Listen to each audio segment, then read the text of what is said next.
Hello everybody and welcome. In this video I'm going to show you how to install and set up the application for your headphone Sony on your iPhone.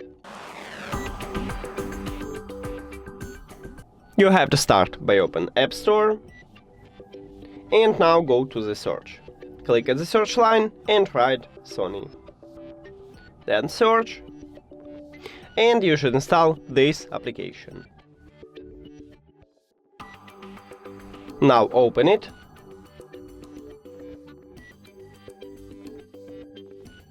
Check, select your region, then click Done, Start, Agree, ask not to track, but you can also allow it if you want to. Allow, next. And we did it!